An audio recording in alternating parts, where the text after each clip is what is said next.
Hiya, and thanks very much for taking the time to watch my video. Um, I'm making this video because I suffer from OCD, and obviously I've been looking on YouTube different ways of, if you like, helping myself, improving my mind, and things like that. And I thought I'd do a little video about animals and about how they can have such a positive impact on your life. Um, like I say, I suffer from OCD. It doesn't stop me from doing my work. I do sales, I do marketing, and I'm basically I've always worked. So I haven't got OCD to the extent that it stops me doing employment, if you like. But it has caused me, and it does still cause me, distress, if you like, in my life. If you've got OCD, then obviously you know what this is like. You know, obviously how it can make you feel, and how different thoughts that come into your mind can obviously make you feel down.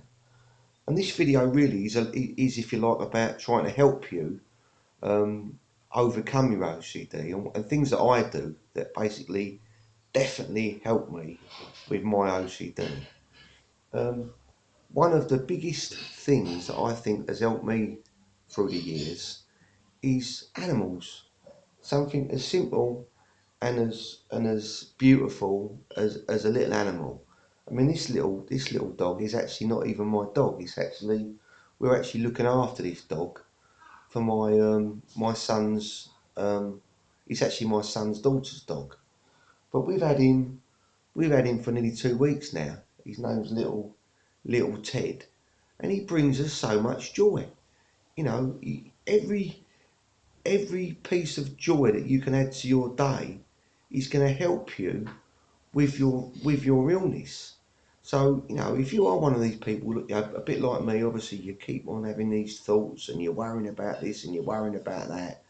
You need to bring things in your life that are going to dilute these thoughts. And the best way for me I see is when I'm at work and obviously I'm talking to people, you're not thinking about what you're going through. Um, but when I'm at home, it's my animals.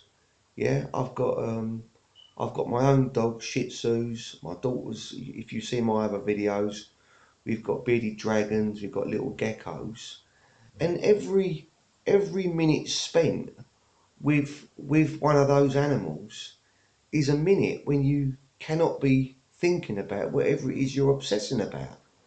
So I would urge you, if you are suffering with mental health, you know, you're having these horrible thoughts and feelings, and you might be feeling a bit depressed. Yeah, you know, I would challenge anyone who loves animals to not feel better um, if you're holding one of these in your hands. It ain't even got to be your dog.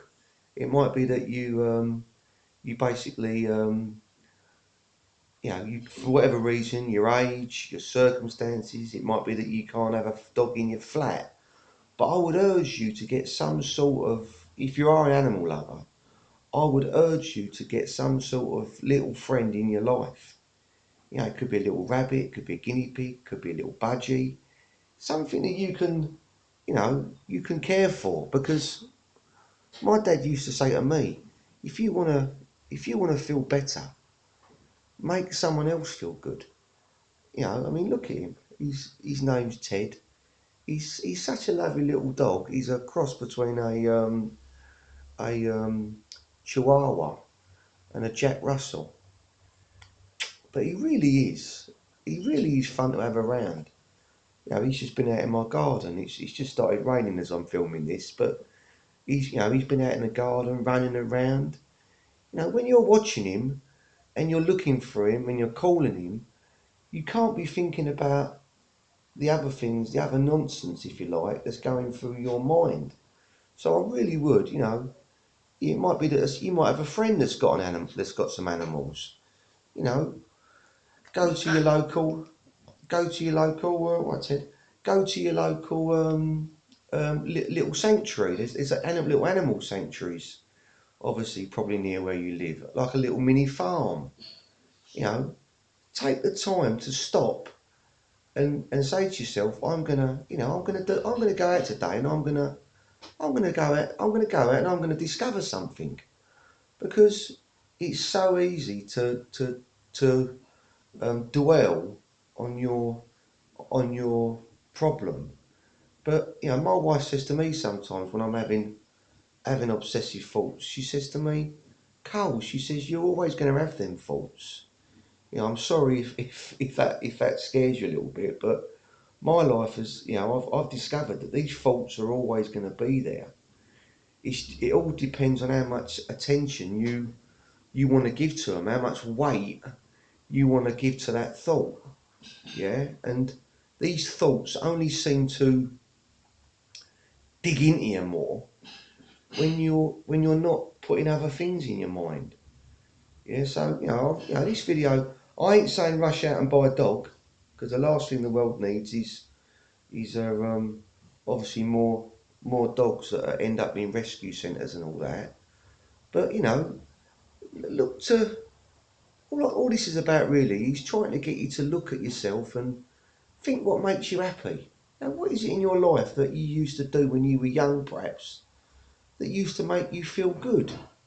Because just lately, like I say, I've genuinely been looking at YouTube, and I'm trying to help. I'm getting a bit into personal development. I'm looking at things I can do, and I'm actually going to go on this little journey, if you like, myself.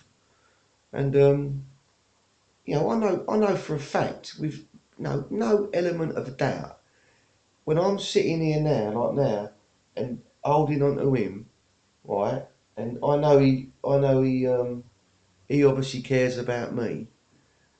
I know it's making me feel good. If it's making me one little bit feel better, then it's worth doing it. So, like I say, I urge you to go out, make some changes in your day. Is there someone that you know's got a dog that perhaps might want their dog walked in the morning? Make a new friend. Now, I know people in my family probably look at this video and say, oh, you silly sod. Do you know what I mean? But their life's full of other things. They've got, and other people that I know, they're more interested in drink and drugs. Yeah, you can go that route, but that ain't the way to go. That's going to have a detrimental effect on your health. Yeah, it's going to have a negative effect on your health. Do you know what I mean? Start looking at things in your life like this little person here. Yeah, he's just I know he's not doing much at the minute. That's because I'm holding him, but he jumps around. He runs around in the garden. He's such a beautiful little dog. You know what I mean? Then there ain't no such thing as a bad dog. Only bad owners. Anyway, I'm going to end that video here. But I urge you, I really do, go out and get yourself an interest. Go and volunteer. Go and work on a farm. Go and do something. I guarantee you. Come on, Ted, you're going to say goodbye. Say goodbye, Ted. He's getting a bit sleepy. I think he's had a little run in the garden. He's getting a bit sleepy. Anyway, I'm going to leave it there. Thanks for watching this video.